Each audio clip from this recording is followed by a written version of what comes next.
13 जुलाई को आनंदपाल सिंह का अंतिम संस्कार कर दिया गया, लेकिन उसके अंतिम संस्कार से पहले आनंदपाल के गांव साबरात में राजपूतों का सैलाब उमड़ पड़ा था और सभी की एक ही मांग थी, आनंदपाल एनकाउंटर की सीबीआई जांच राजस्थान सरकार कराए।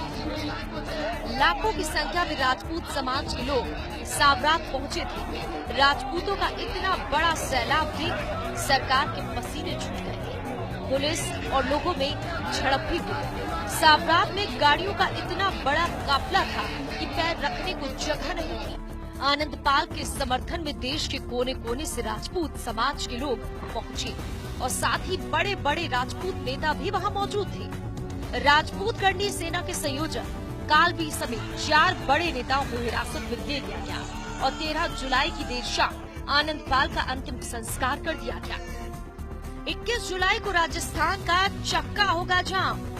22 तारीख को जयपुर कूच का आवाहन। जयपुर पहुंचेगा राजपूत समाज। सीबीआई मांग पर अड़े राजपूत। राजपूतों का आक्रोश यही नहीं थमा है। साबरात के बाद अब जयपुर में राजपूत कूच करेंगे। लोकेंद्र सिंह कालवी ने आह्वान किया है कि अब 22 तारीख को करीब 10 लाख की संख्या में राजपूत जयपुर कूच करेंगे।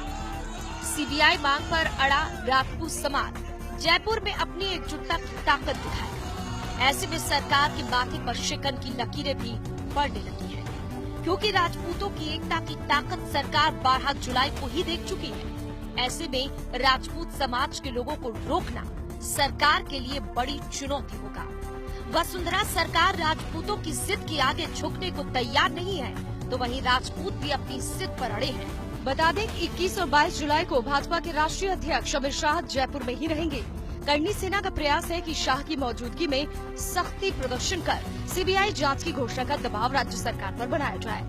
गोगा मेडी ने प्रदेश भर के राजपूत समाज के साथ साथ आम लोगों से भी अपील की है कि वो 22 जुलाई को अपने अपने साधनों से जयपुर में एकत्रित हो। गोगा मेडी ने आरोप लगाया कि 13 जुलाई को पुलिस ने आनंदपाल के शव का अंतिम संस्कार जबरन कर दिया। पुलिस ने राजपूत समाज और आनंदपाल के परिजन को अपमानित करने वाला काम किया है। राजपूत समाज कर रहा है बीजेपी का बहिष्कार। बीजेपी प्रदेश अध्यक्ष को दिखाए काले झंडे। राजपूत समाज का आक्रोश अब राजस्थान की बीजेपी सरकार के खिलाफ देखा जा रहा है। पाली सिरोही में भाजपा अध्यक्ष अशोक परनामी को काले झंडे दिखाए गए। बीजेपी के खिलाफ नारेबाजी भी की गई।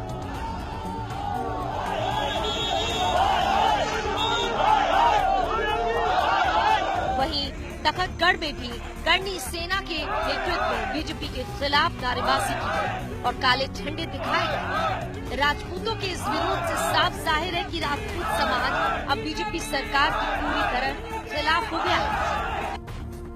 ये तय है कि फिलहाल बीजेपी अपनी ताकत का इस्तेमाल कर भले ही इस वक्त इस आंदोलन को कुचल दे, भले ही हिंसा का रास्ता अपनाया जाए और राजपूतों की आवाज को दबा दिया जाए, लेकिन सत्तारूढ़ भाजपा के लिए बड़ी समस्या ये है कि जो समाज वर्षों से उसका वोट बैंक रहा, उसे छिटकने से बीजेपी अब रोक नहीं पाएगी और इसका खामियाजा बीजेपी को आने वाले चुनावों में जरूर भुगतना होगा। हालांकि सरकार भी राजपूतों में जातीयता के आधार पर फूट डालने की कोशिश जरूर करेगी, लेकिन राजपूतों के इस आंदोलन ने जितना विकराल रूप अख्तियार किया है, उसे देखकर लगता है कि सरकार की राजपूत समाज में फूट डालने की कोशिशें बेकार साबित होंगी। न्यूज इंडिया के लिए स्पेशल डेस्क की रिपोर्ट। आप हमारे चैनल को YouTube पर सब्सक्राइब कर सकते हैं न्यूज इंडिया निम्स पर। इसके अलावा आप ट्विटर पर भी हमें न्यूज इंडिया 17 पर फॉलो कर सकते हैं। फेसबुक पर आप newsindia.nimsUnai पर हमें लाइक कर सकते हैं।